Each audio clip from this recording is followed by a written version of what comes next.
Hey y'all, welcome back for another adventure in the cookie jar. Today we are doing the 15th recipe from the Cream Puff Murder. They are called Brownie cookie bars.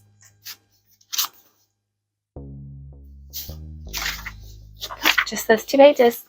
So we need to preheat the oven to 350. We are baking right away. You're going to want 4 1-ounce squares of semi-sweet chocolate or 3/4 cup chocolate chips, 3/4 cup of butter, 1.5 sticks, 1.5 cups white sugar, 3 beaten eggs, 1 teaspoon of vanilla extract, 1 cup flour, 1/2 cup of chopped cashews, 1/2 cup chopped butterscotch chips, 1/2 cup semi-sweet chocolate chips. You're going to want a 9 by 13 inch cake pan, line it with foil, and spray it with nonstick spray.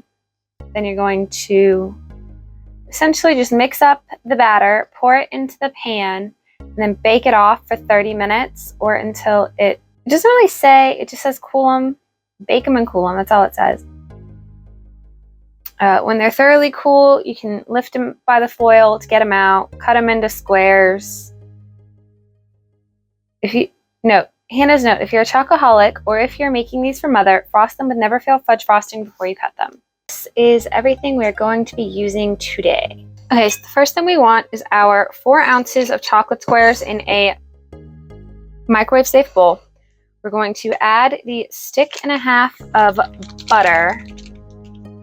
I'm going to try to 1.5 of butter.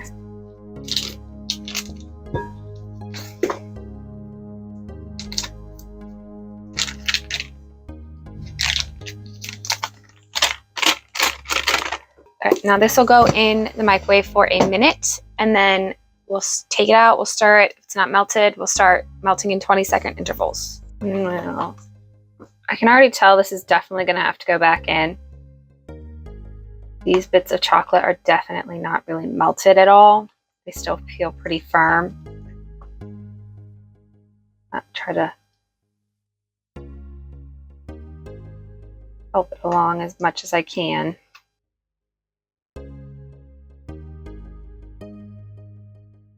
Alright, so I'm just going to add the sugar now.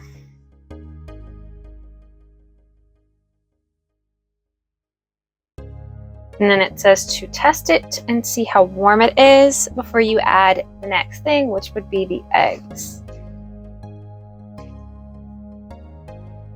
I feel this is probably cool enough. I can add in the eggs right now.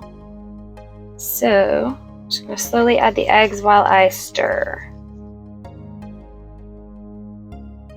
Next is the vanilla extract. It just seems like we're making fancy brownies, so I'm not sure where the cookie bar portion of this comes in. Next we have our flour. It says just until it's moistened. We stir in.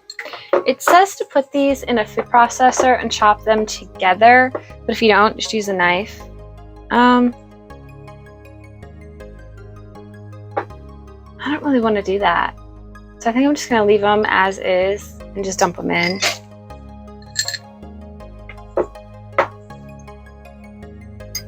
So that's butterscotch chips, the cashews, and the semi-sweet chips.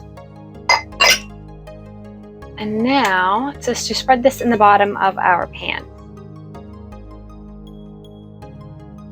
Once you have it poured in, you don't really have to smooth it, because it essentially just kind of smooths itself out. This is what we ended up with, and now this will go in the oven for 30 minutes. So they have finally come out of the oven. I cooled them and cut them, and this is what we have. So these are Brownie cookie bars, which cookie bars should not be in the name. They have nothing to do with cookies or bars, or just brownies. They work really good with the butterscotch and the chocolate and the cashews. They're fudgy, they're chewy, they're crunchy. They're really, really good. Next week, we will be doing the triplet cookies. That's a mouthful. If you are interested, join us next week. I hope you'll have a good one. Bye.